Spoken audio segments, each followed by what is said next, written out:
You are coming home after a long day, shuffling through the mail in your hand as you fumble to open the front door. There's a bill, and another bill, and an offer for a new credit card, a new bill to help you pay your other bills. You sigh a little in frustration and notice an unexpected yellow envelope with the words, "Congratulations, you're a winner," stamped across the front. You think it must be a trick, a piece of junk mail, a scam designed to get you to pay money to claim a free magazine subscription or something like that. Then you notice the return address, Life Course Cruises. You have a vague memory of buying a raffle ticket at an event several months ago. The prize was a cruise on this cruise line. You set your skepticism aside, and as you read the enclosed letter, your doubt quickly melts away and is replaced by excitement. You have indeed won a 6-day cruise in the Caribbean. You will be traveling first class. Weeks later, you board the ship and are guided to your room, which is an upscale cabin. The room is set with a window overlooking the bow of the ship, the finest linens on the comfortable bed, and is elegant in every way. A tray of chocolate-dipped strawberries and a bottle of sparkling cider sit on the table with a handwritten note.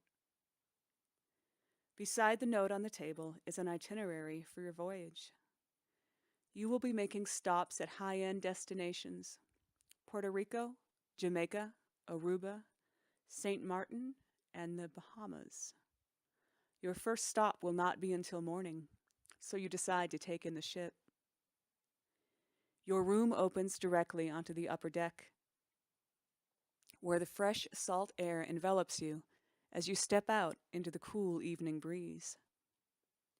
You take in the sunset, breathing in the soft beauty of the colors of the evening. As the sun slips beneath the horizon, you make your way to the dining room. Again, everything is elegantly set. The cruise is all-inclusive, so the whole feast laid out before you is available at no additional cost. There's fresh fruit, seafood, steak, anything you could possibly want.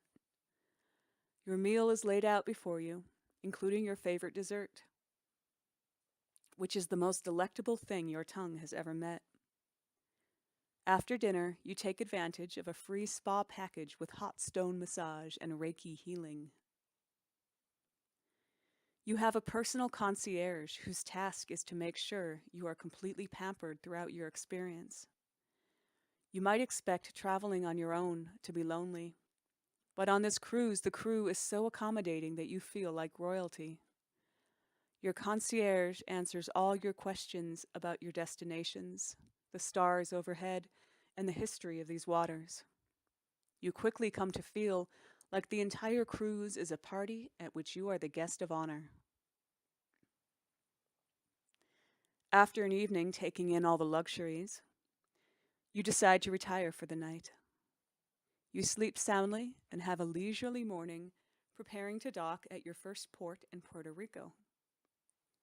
Upon reaching land, you are escorted off the ship and driven to an exclusive private beach resort.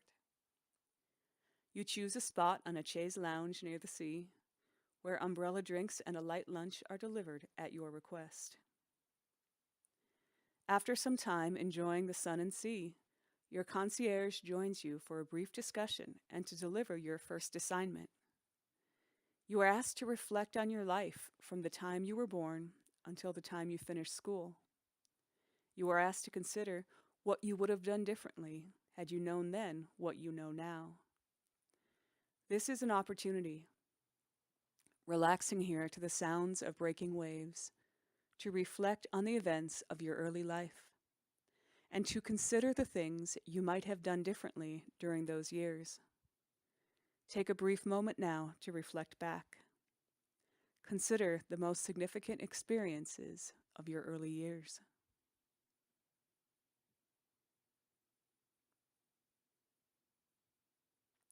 Too soon, the concierge tells you it is time to return to the ship.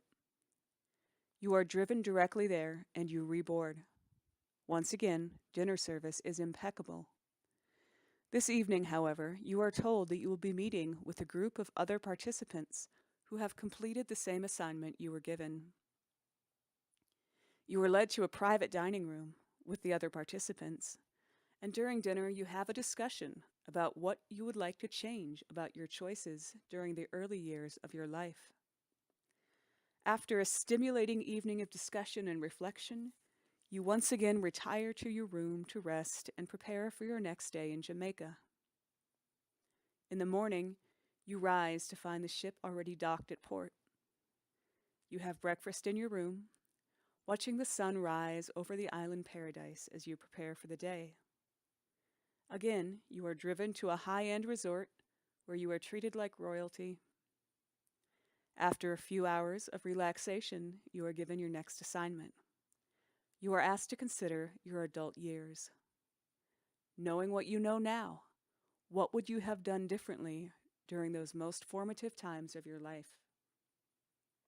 Reflect on this question for a few moments. You are once again returned to the ship at sunset, where you again enjoy an elegant meal in a private dining room with your fellows, enjoying lively and thought-provoking discussions about the day's assignment. You are beginning to feel that these days are becoming repetitive, but at the same time you wonder what tomorrow's assignment will be like. Since you have now reflected on your entire life up to this point, perhaps you think the next question will be about the present or the future. What are you doing right now that you would change if you could? As you slip between the Egyptian cotton sheets on your fine bed, you let the rhythm of the ship and the sounds of the sea gently lull you into a deep, quiet sleep. You are startled awake by a knocking on the door. It is your concierge. He tells you in a panicked voice that the ship has hit a reef in a rough storm, and there is no hope of the vessel staying afloat. Your only hope for survival is one of the ship's lifeboats, which he assures you are plentiful and well stocked. He helps you into a life jacket and says, "Quickly, follow me." He takes you to the private dining room, where the group has met each night for their discussions.